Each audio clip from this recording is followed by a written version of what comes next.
മഗ്രിബിന് ശേഷമാണ് ഇപ്പോൾ ഹോട്ടൽ തുറക്കുക.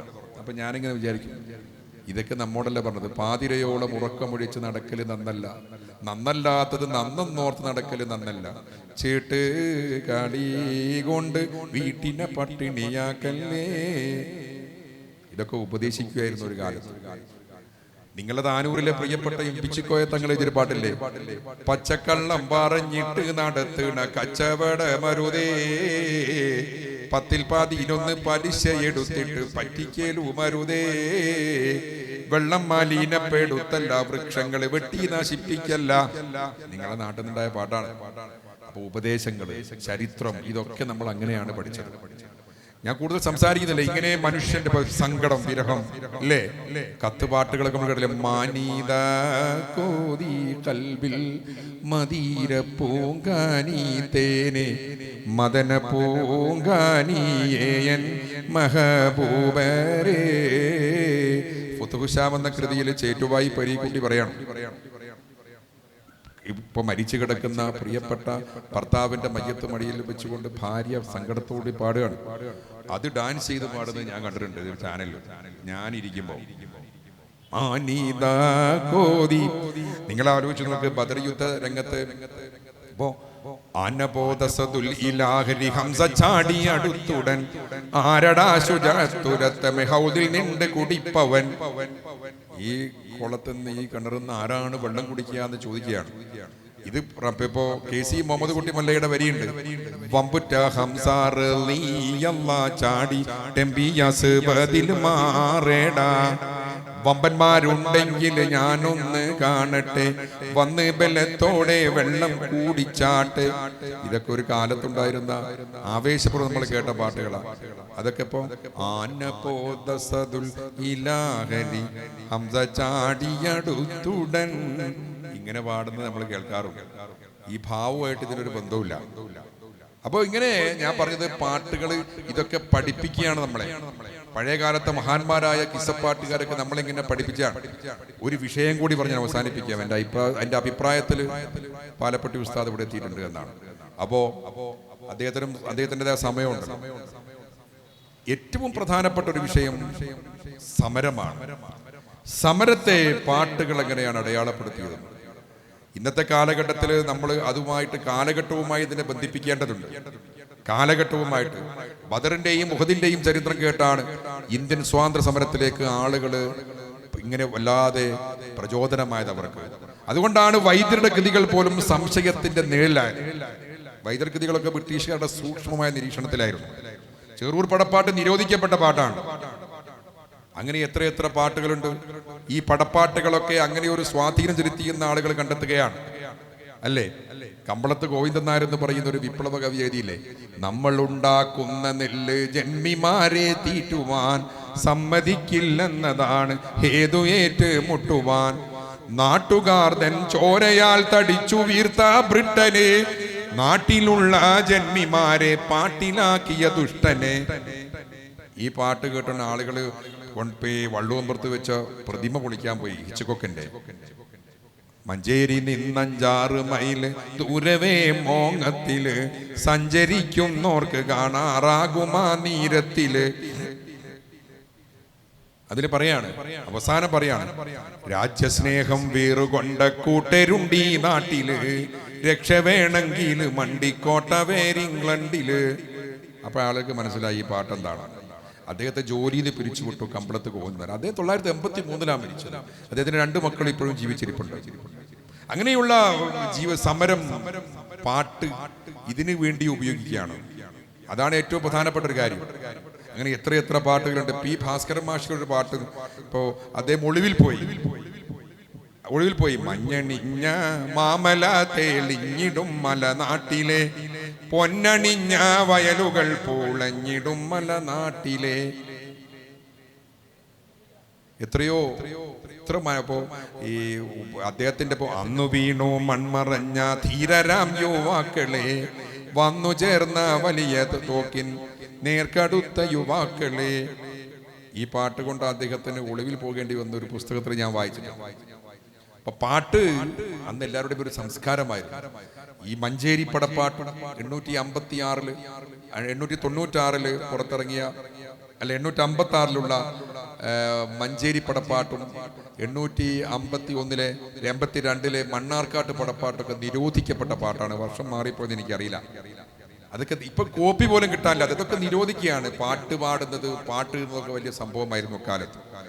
പ്രിയപ്പെട്ട ടി ഉബൈദ് മാഷ് എഴുതിയില്ലേ, എന്തിതോ വിണ്ണിൽ പുതുതായി കരിനിഴൽ കാണുന്നു ഭംഗി എന്നു ലണ്ടൻ ഗോപുരങ്ങൾ തങ്ങളിൽ ചോദ്യം തുടങ്ങി, നാടൊന്നായി നീവർന്നു നിന്നാലറിയിടുന്നു, നൽഹിന്ദിൻ കാനി മക്കള് മുഴുവൻ ചേർന്നിതു ഹിന്ദു മുസൽമാൻ കൂട്ടം, തേർന്നിതു പൗരോത്ബുദ്ധതയേറ്റം, പൂർണ്ണസമൈക്യത്തിൻ വിളയാട്ടം, ഐക്യത്തിൻ പാതാകകൾ ഉയർന്നു പാറി, അടിമത്തം അകറ്റുവാൻ ശ്രമങ്ങളേറി. ഇതൊക്കെ ഞങ്ങളൊക്കെ എൻ്റെയൊക്കെ വല്യമ്മയൊക്കെ പാടുന്നത് ഞാൻ കേട്ടിട്ടുണ്ട്. അവരൊന്നും മലയാളം പഠിച്ചവരോ സ്കൂളിൽ പോയവരൊന്നും അല്ല. അന്ന് ഇതൊക്കെ ജനങ്ങളുടെ മുമ്പിൽ ആവേശമായ പാട്ടുകളാണ്. ആ തരത്തിലുള്ള ഒരു സംസ്കാരം നമ്മൾ വളർത്തിയിട്ടുണ്ട്. സമരഗാനങ്ങൾ ഇങ്ങനെ അതിൻ്റെ ആ ഒരു സ്വാധീനത്തെക്കുറിച്ച് പറയുകയാണെങ്കിൽ നമ്മൾ വേറെ തന്നെ പറയേണ്ടി വരും. പുലിക്കോട്ടിൽ ഹൈദറിന്റെ പാട്ടുകൾ, മറിയക്കുട്ടിയുടെ കത്ത്. ഇപ്പം ആ ഒരു സംഭവം ഞാൻ പറയാം. മറിയക്കുട്ടിയുടെ കത്ത് എന്ന പ്രസിദ്ധമായ ഒരു പാട്ട് ഇപ്പോൾ കാലിക്കറ്റ് യൂണിവേഴ്സിറ്റിയിലെ BA മലയാളത്തിന് പഠിക്കാനുണ്ട്. ഒരു ഘട്ടത്തിൽ ഇന്ത്യൻ സ്വാതന്ത്ര്യ സമരത്തിൽ പങ്കെടുത്ത് അവിടെയുള്ള മുഴുവൻ ആളുകളെയും ബ്രിട്ടീഷുകാർ കൊന്നൊടുക്കി. ഒന്നുകിൽ പച്ചക്ക് വെടിവെച്ച് കൊല്ലുക, അല്ലെങ്കിൽ ആൻഡമാൻ നിക്കോബാർ ദ്വീപുകളിലേക്ക് നാട് കടത്തുക. ഞാൻ ഈ ആൻഡമാൻ നിക്കോബാർ ദ്വീപുകളിലൊക്കെയാണ് ആളുകൾ ടൂറൊക്കെ പോകേണ്ടത്. പലപ്പോഴും ആരും പോകാറില്ല. അവിടെ മണ്ണാർക്കാട് ബീച്ചും വണ്ടൂർ ബീച്ചും ഒക്കെ ഉണ്ട്. കാരണം അറിയാം, അവിടെ ആ ബീച്ച് ഉണ്ടായതുകൊണ്ടല്ല. ഇവിടെ ബീച്ചില്ല. മണ്ണാർക്കാടും വണ്ടൂരും താനൂരൊക്കെയാണ് കടപ്പുറമുള്ളത്. പക്ഷെ അവിടെ വണ്ടൂരിൽ നിന്ന് നാട് കടത്തപ്പെട്ടവർ അവർ താമസിക്കുന്ന സ്ഥലം വണ്ടൂർ എന്നറിയപ്പെടുന്നു. അവിടെ ബീച്ചുണ്ട്. മണ്ണാർക്കാട്ടുകാർ കോഴിക്കോട്ടേക്കുള്ള ബസ്, താനൂരിലേക്കുള്ള ബസ്സൊക്കെ ഞാൻ കണ്ടിട്ടുണ്ട്. ഞാൻ പറഞ്ഞത് അതൊക്കെ നാട് കടത്തപ്പെട്ട ആളുകൾ. ഇവിടെ നമ്മൾക്കറിയാം, ഇപ്പോ ബെല്ലാരി ജയിലിലടച്ചു, കണ്ണൂർ ജയിലിലടച്ചു, കോയമ്പത്തൂർ ജയിലിലടച്ചു. പുരുഷന്മാരില്ലാത്ത അവസ്ഥയിൽ സ്ത്രീകൾക്ക് ജോലിക്ക് വേണ്ടി പുറത്തിറങ്ങേണ്ടി വന്നു. ഈ സ്ത്രീകളെ സാമൂഹ്യ തുറകളായ ആളുകൾ ശല്യം ചെയ്തു. അതിനെ ചെറുത്തു നിന്ന സ്ത്രീകളുടെ ഒരു വലിയ ജീവിതമാണ് മറിയക്കുട്ടിയുടെ കത്ത് എന്ന് പറയുന്ന പാട്ട്. ഹസൻകുട്ടി തെറ്റിദ്ധരിച്ച് മറിയക്കുട്ടിയോട് പിന്നെ വീട്ടിൽ പോകാൻ പറഞ്ഞ സമയത്തുള്ളൊരു അവസ്ഥ ഞാനത് വിശദീകരിക്കുന്നില്ല. തേനാരെ ഉമൈക്കത്തില് പറഞ്ഞേ ആ വിധമുള്ള തേടിച്ചിത്തരം കാട്ടി നടന്നോളല്ല, ഇനിയൊരു തമ്മാടി തറവാട്ടില് ജനിച്ചോളല്ല. അങ്ങനെ എനിക്ക് ജയിലിൽ വന്ന് നിങ്ങളൊന്ന് കാണ്ടിരുന്നു. നിങ്ങളെ തെറ്റിദ്ധരിക്കുകയാണ്.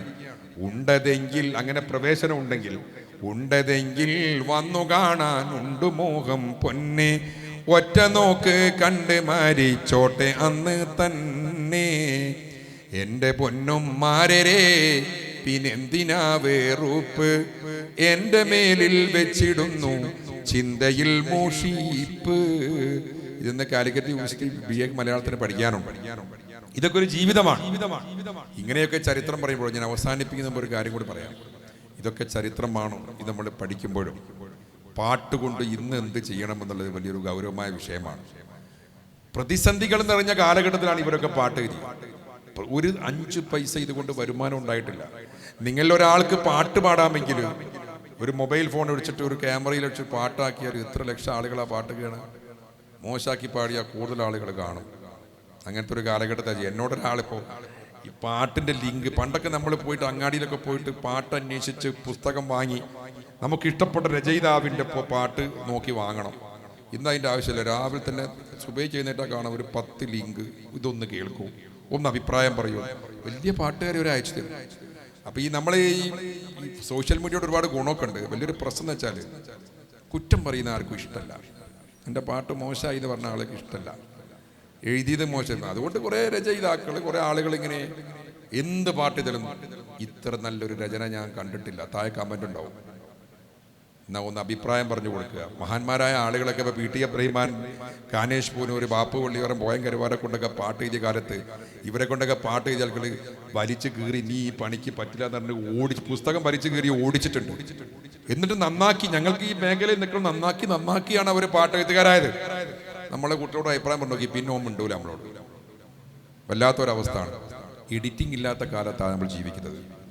മാതൃഭൂമിക്ക് പണ്ട് KP കേശവ മേനോൻ തന്നെ എഡിറ്റർ ഉണ്ടായിരുന്നു. മാതൃഭൂമി ആഴ്ചപ്പതിപ്പിന് MT വാസുദേവനാരുണ്ടായിരുന്നു. കൗമുദി ബാലകൃഷ്ണൻ, PK ബാലകൃഷ്ണൻ, ഇവരൊക്കെ എഡിറ്റർമാരാണ്. CH മുഹമ്മദ് കോയ ചന്ദ്രൻ എഡിറ്ററായിരുന്നു.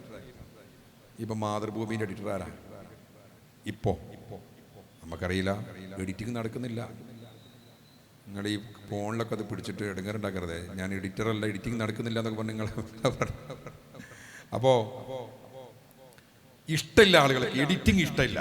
അതുകൊണ്ട് കുട്ടിക്കൊന്നും പാട്ടിനെ കുറിച്ച് വിമർശിക്കുന്നു ഇഷ്ടമല്ല. ഒരാള് എനിക്കൊരു പാട്ട് അയച്ചു തന്നിട്ട് ഞാൻ ഇയാൾ അതിൻ്റെ എഴുത്തുകാരനാണോ ഇയാൾ പാടിയതാണോ ശ്രദ്ധിച്ചില്ല. ഞാൻ പാട്ടൊക്കെ കേട്ടിട്ട് ഞാൻ പറഞ്ഞു ഈ പാട്ട് നല്ല ഈണമാണ്, പക്ഷെ രചന അത്ര നിലവാരമുള്ളതായിട്ട് എനിക്ക് തോന്നുന്നില്ല എന്ന്. ഇയാൾ എഴുതിയായിരുന്നു, എനിക്കറിയില്ലായിരുന്നു. ഇയാൾ പിന്നെ എന്നെ ക്ഷോഭിച്ച് സംസാരിച്ചു. നിങ്ങൾ ആരാ അഭിപ്രായം പറയാൻ? നിങ്ങൾ എന്ത് നിരൂപകനാണ്, ഗവേഷകനാണ്? ഞാൻ പറഞ്ഞു ഈ പേരൊന്നും ഞാൻ ഉണ്ടാക്കുന്നതല്ല, ആളുകൾ പറയുന്നതാണ്. ഇവിടെ തന്നെ ഇപ്പോൾ ഞാൻ ഗവേഷകനൊന്നുമല്ല. ഞാൻ നിങ്ങളെപ്പോലൊരു ആസ്വാദകനാണ്. ഗവേഷണം എന്ന് പറഞ്ഞാൽ പുതിയ കാര്യങ്ങൾ കണ്ടുപിടിക്കണം. അപ്പോൾ ഞാനിത് അറിയാതെ പറഞ്ഞു പോയി. അപ്പം അയാളിനോട് ചൂടായിട്ട് പറയാണ് 25 ലക്ഷം ആളുകൾ എൻ്റെ പാട്ട്, 2.5 മില്യൺ ആളുകൾ എൻ്റെ പാട്ട് കേട്ടിട്ടുണ്ടെന്ന്. അപ്പം ഞാൻ മനസ്സിൽ വിചാരിച്ചു 2.5 മില്യൺ പൊട്ടന്മാർ കേരളത്തിലുണ്ട്. അല്ലാതെ എന്താ പറയുക, ഈ പാട്ടൊക്കെ കാണുകയും കേൾക്കുകയും എന്തെങ്കിലും ഒരു ആശയം വേണ്ട അതിൽ. അതുകൊണ്ട് ഈ സാധ്യതകളെ നമ്മൾ ഉപയോഗിക്കണം. ഈ സാധ്യതകളെ ഞാനൊരിക്കലും ഒരാൾ ഒരു പാട്ട് ഇങ്ങനെ പാടുമ്പോൾ അയാൾ എൻ്റെ മുമ്പിൽ വെച്ചൊരു പാട്ട് പാടിയിട്ട് അയാൾ എന്നോട് പറഞ്ഞു, അയാൾ ഈ മേഖലയിലൊക്കെ പ്രവർത്തിക്കുന്ന വലിയ ആളാണ്. എൻ്റെ പാട്ടെങ്ങനെയുണ്ട് എന്ന് ചോദിച്ചു. അതേ വലിയ ഗവേഷകനും ചിന്തകനും ഒക്കെ ആണെന്നാണ് പറയപ്പെടുന്നത്. അപ്പം ഞാൻ പറഞ്ഞു, നിങ്ങളെ ഈ പാട്ട് പാടുമ്പോൾ ശ്രദ്ധിക്കണം. നിങ്ങൾ ഇതിൻ്റെയൊക്കെ വിലയിരുത്താനൊക്കെ പോണ ആളാണ്. നിങ്ങളിങ്ങനെ പാട്ട് പാടുമ്പോൾ ഈ ശ്രുതി താളം എന്നുള്ള ഒരു വിഷയങ്ങളുണ്ട്, അതിലൊക്കെ ചെറിയ വ്യത്യാസമുണ്ട്. അയാൾക്ക് എന്നോട് ഇഷ്ടം ഒരാൾ പറയാണ്, നിങ്ങൾക്ക് തോന്നിയായിരിക്കും, എനിക്കങ്ങനെ ഞാൻ സംഭവിക്കൂല എന്നാണ്. പിന്നെ അയാൾ 6 മാസം